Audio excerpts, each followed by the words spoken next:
नाशिक महानगरपालिकेची निवडणूक जी आहे ती अंतिम टप्प्यामध्ये पोहोचलेली आहे। प्रचाराची जी रणधुमाळी आहे ती अंतिम टप्प्यामध्ये आहे। शहरातील 31 प्रभागामध्ये 122 जागांवर या लढती होत आहे। यातील काही लढती ज्या आहेत त्या लक्षवेधी ठरत आहेत। त्यातीलच एक लढत म्हणजे प्रभाग क्रमांक 12। प्रभाग क्रमांक 12 मध्ये शिवाजी गांगुर्डे असतील, नुपूर सावजी, राजेंद्र आहेर, वर्षा येवले या भाजपच्या उमेदवारांनी प्रतिस्पर्धी उमेदवारांसमोर एक आव्हान उभं केलेलं आहे। आणि आता आपल्याबरोबर हे सर्व उमेदवार आहेत। गांगुर्डे साहेब आपल्या सोबत आहेत। राजे, 5 वेळा तुम्ही या महापालिकेचं प्रतिनिधित्व केलं, पुन्हा एकदा या निवडणुकीला सामोरे जात आहात। कसं बघता तुम्ही या निवडणुकीकडे? काय आता या प्रभागाच्या विकासाच्या दृष्टिकोनातून तुम्ही पावलं उचलत आहात? मी गांगुर्डे शिवाजी त्र्यंबक 12 डोममधून उमेदवारी करत आहे। मागील 25 वर्षे मी ह्या प्रभागाचं नेतृत्व केलेलं आहे आणि जनतेच्या प्रेमामुळे परत मी या 6व्यांदा निवडणूक लढवत आहे। निवडणूक लढवत असताना ही यावेळची निवडणूक थोडी वेगळी आहे। दरवेळची थोडी वेगळी होती। यावेळेस निवडणुकीमध्ये खूप वेगवेगळे प्रकाराने हँडल होते ती। काही लोक गुंडगिरी करताय, समोरचे लोक दमपाटी करताय मतदारांना।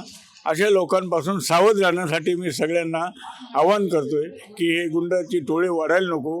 गुंडगिरी थांबवायची असेल तर पुन्हा एकदा मला संधी द्यावी आणि प्रभागासाठी आम्ही सर्व रोड टप्प्याटप्प्याने कॉन्क्रीट करणारे ह्या वार्डामधले मायको सर्कलचा फ्लायओव्हर, ABB सर्कलचा फ्लायओव्हर हे काम पूर्णत्वास नेण्यासाठी निश्चितपणे प्रयत्न करू आणि करू 100%। निश्चितपणे तुम्ही यापूर्वी देखील 5 वेळा या भागाचं प्रतिनिधित्व केलेलं आहे। तुम्ही सांगितलं की गुंडगिरी या प्रभागामध्ये आहे, परंतु उच्च शिक्षित असा हा भाग आहे। आणखीन कोणती कामं आपल्याला या भागामध्ये करायची? सांगतात बघ, गुंडगिरी जी आहे ना आमच्या 90% भागामध्ये नाही आहे। आणि कुठे गुंडगिरी आहे, कुठे गुंडाचे टोळ्या पोचल्या जात आहे हे सगळ्या जनतेला माहिती आहे। नाशिक शहरातल्या माहिती आहे आणि प्रभागातल्या लोकांना माहिती आहे। ते निश्चितपणे चांगला निर्णय घेतील।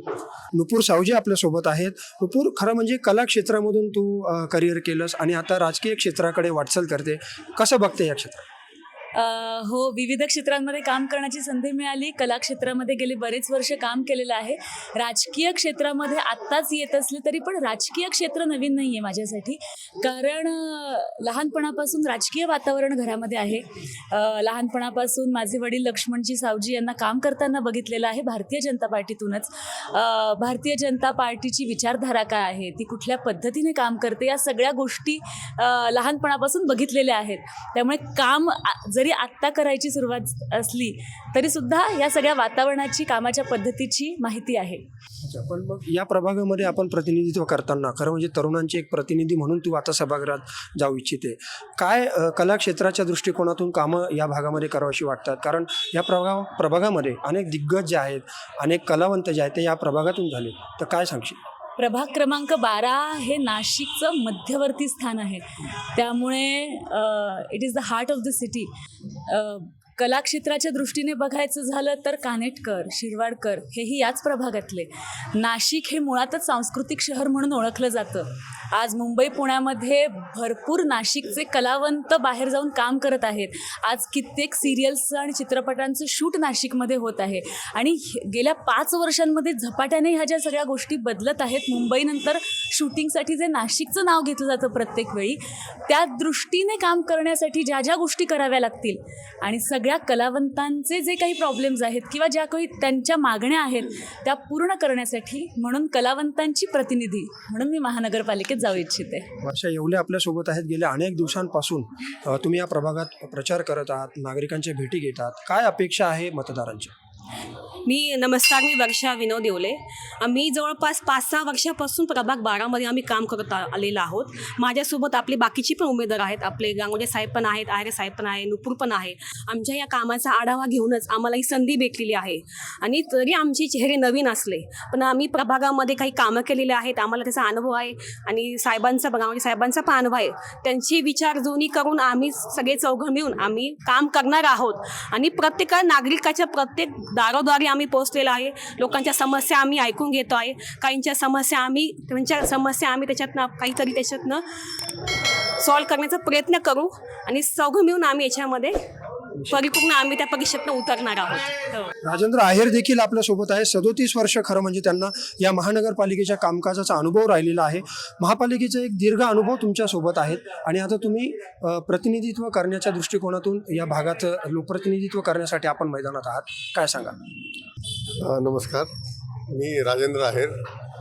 37 वर्ष नाशिक पालिकेमध्ये मी अभियंता म्हणून काम केलेलं आहे. प्रशासनाचा बराच मोठा अनुभव माझ्या पाठीशी आहे आणि त्याच्या माध्यमातून कसं काम करून घेता येईल किंवा प्रशासनाच्या अडचणी पण काय असतात तेही मला माहिती आहे. नगरसेवक म्हणून काम करताना मला त्याचा निश्चितच उपयोग होईल आणि नगरसेवक आणि प्रशासन याच्यामध्ये जे काही सुसंवाद साधण्याचं काम आहे किंवा एक ब्रिज बांधण्याचं काम आहे ते करून प्रभागाचाच नाही तर नाशिक शहराचा विकास कसा करता येईल या दृष्टीने मी निश्चितपणे प्रयत्न करेन. आणि विकासाच्या काय संकल्पना घेऊन आपण मतदारांसमोर जातात?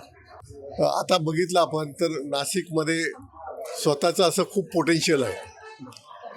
जसं आता पुणे आणि नाशिक एका काळीला एकाच लेवलला होते. पुणे फार कुठे विकसित झालं, त्या मानाने नाशिकचा एवढा विकास झाला नाही आणि पुण्यानंतर आता नाशिकचा नंबर आहे की विकसित होण्यासाठी. आणि नैसर्गिक साधन संपत्ती, पाणी वगैरे जे स्रोत आहे ते सगळे इथे नाशिकला उपलब्ध आहे.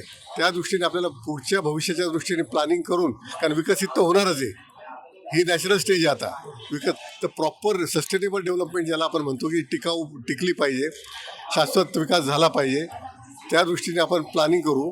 म्हणजे चांगले रस्ते, ट्रॅफिकची सुविधा, वाहतूक कोंडीमुक्त रस्ते ही आमची प्रायोरिटी असणार आहे. आणि त्यासाठी केंद्र शासनाच्या ज्या काही योजना आहे, ज्या त्यांनी आता नागपूरसारख्या शहरात राबवल्या आहेत, फ्लायओव्हर्स केले, तर त्या पद्धतीने कसा निधी आणता येईल तर माझा अनुभव त्याच्यासाठी मी निश्चित वापरेल आणि त्या प्रकारचे पुढच्या लेवलचे कामं आपण करू, वरच्या लेवलचे कामं आपण करू.